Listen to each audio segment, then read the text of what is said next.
kalau tidak bisa memenjarakan klien kami. Kami tunggu janjinya. Siap. Dan kemudian membayar 5 miliar. Kami tunggu janjinya. Sekolah di mana, bro? Sekolah di mana, bro? Bisa nggak Anda menjamin? Patut diduga ketika seorang penjahat mengambil uang tersebut setelah pindah ke yayasan, bisa nggak ada yang menjamin? Indonesia itu negara hukum, pasal 1 ayat 3. Hukum itu tidak, Bang, nggak seperti Abang bertanya tadi. Oh, katanya, sepertinya, mudah-mudahan, merenang jika nama. Itu hukum itu tidak seperti itu, Bang.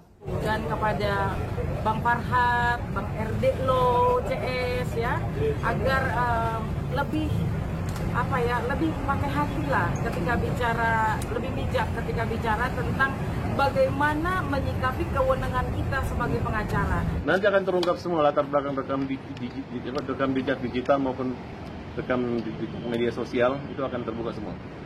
Nanti akan ketahuan apakah uang itu digunakan untuk pribadi atau untuk umum. Akan ketahuan semua. Jadi dengan resmi melaporkan ini, insya Allah akan diaudit. Kalau sekarang walaupun dia ngomong saya nggak takut diaudit, ya itu hanya ngomong-ngomong aja. Tapi kalau nanti udah diaudit, gimana mungkin terkait dengan Agus Salim, kasus donasinya kisruh? Ibu sendiri melihatnya seperti apa? Bahkan sudah dilaporkan yang tadi sudah disebutkan juga atas pencemaran nama baik atau bahkan pemerasan, itu seperti apa sebenarnya? Sebenarnya berdasarkan undang-undang yayasan bahwa pemilik yayasan bertanggung jawab atas semua dana yang masuk, ya. Walaupun memakai rekening pribadi itu harus dipertanggungjawabkan.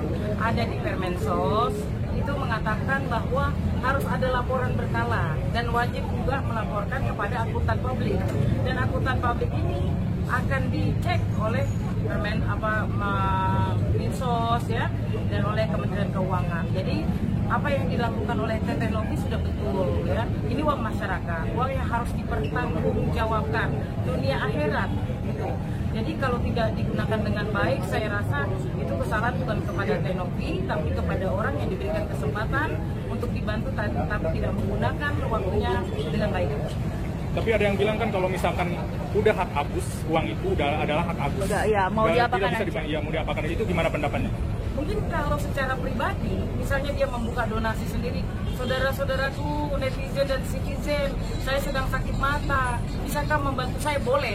Tapi ini dibawahi oleh yayasan, dan yayasan punya undang-undang tersendiri yang mewajibkannya untuk bertanggung jawab. Gitu, Bang. Tapi kalau melihat uang donasi itu kan masih utuh, tapi sebaiknya dikemanain sih kalau misalkan dari saran Ibu atau gimana? Sesuai dengan apa yang dikatakan Tenovi, bahwa tetap akan menggunakan uang tersebut untuk pengobatan dari mata Pak Agus ya. Jadi tetap kemanusiaan yang akan didahulukan, dan kemungkinan besar adalah bahwa minimal Mas Agus bisa terobati. Tapi sudah beberapa kali dicoba untuk menghubungi pihak keluarga, tapi pihak keluarga hingga hari ini belum ada feedbacknya. Bagi kami semua bahwa klien kami sudah melakukan yang terbaik, menghubungi, dan kami tetap akan berupaya agar Agus bisa sembuh dengan uang yang memang haknya untuk berobat. Ingat ya, tagline-nya adalah pengobatan mata. Tagline-nya, jadi sebagai seorang yang mempunyai yayasan dengan tagline pengobatan mata Agus, itu harus wajib laporannya tentang pengobatan mata. Teman-teman ada tambahan? Jadi begini, dalam Permensos nomor 8 tahun 2021, penggalangan dana tanpa yayasan tanpa izin lembaga itu dianggap ilegal. Jadi kalau si Agus mengambil dirinya punya dia tanpa ini, itu perbuatan ilegal. Kalau dia membuat uang pribadi itu harus melalui pengelolanya. Itu ada Tenovi. Pahami lo undang-undang itu ya. Sekolah di mana, bro, ya begitu ya? Sekolah di mana, bro? Mungkin pesannya seperti apa nih untuk Agus dan Bang Farhat? Oke.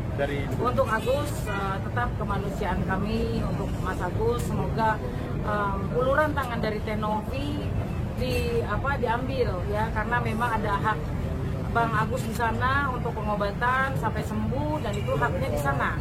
Ada uang yang akan diberikan sampai Bang Agus sembuh. Dan kepada Bang Farhat, Bang RD Lo, CS ya, agar lebih pakai hati lah ketika bicara, lebih bijak ketika bicara tentang bagaimana menyikapi kewenangan kita sebagai pengacara. Tidak melebar kemana-mana, tidak gibah, dan tidak menyerang klien kami. Karena kalau klien kami diserang, dengan substansi yang berbeda dari laporan yang ada dan berbeda dengan hal yang sedang diperbincangkan, itu artinya kalian sedang membuat fitnah dan sedang membunuh karakter kami, karakter klien kami. Teman-teman ada tambahan? Ada, sebentar. Sekolah di mana, Bos? Sekolah di mana, Bos? Sekolah di mana, Bro? Jadi gini. Oke, tambahan.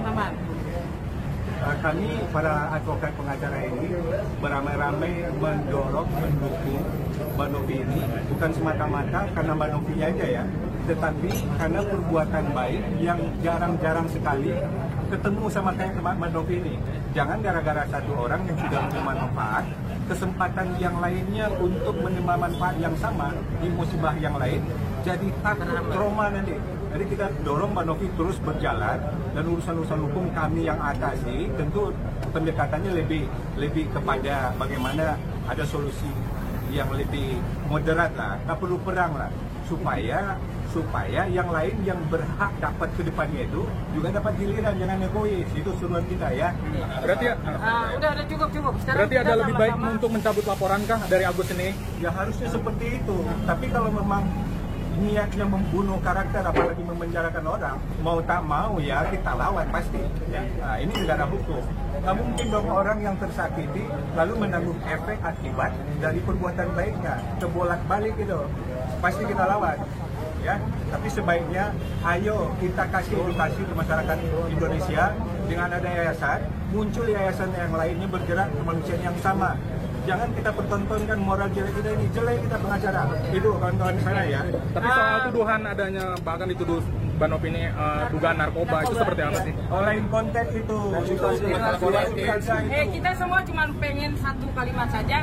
Sekolah di mana, Bro? Ya, kompak dikit dong. Sekolah di mana, Bro? Sekolah di mana, Bro? Bang alasannya ngomong di mana, Bro? Ini rekan kita adalah pelaku kewenangan sebagai kuasa, sebagai tugas sebagai pengacara. Di samping kliennya dia bilang dia membenarkan Novi dengan alasan narkoba begitu ya. Kewenangannya di mana? Ada dalam surat kuasa itu. Oke, satu kalimat aja buat rekan sejawat saya yang berada di pihak Agus, bahwasannya dia akan mencopot toganya kalau tidak bisa memenjarakan klien kami. Kami tunggu janjinya. Dan kemudian membayar 5 miliar. Kami tunggu janjinya. Sekolah di mana, Bro? Sekolah di mana, Bro?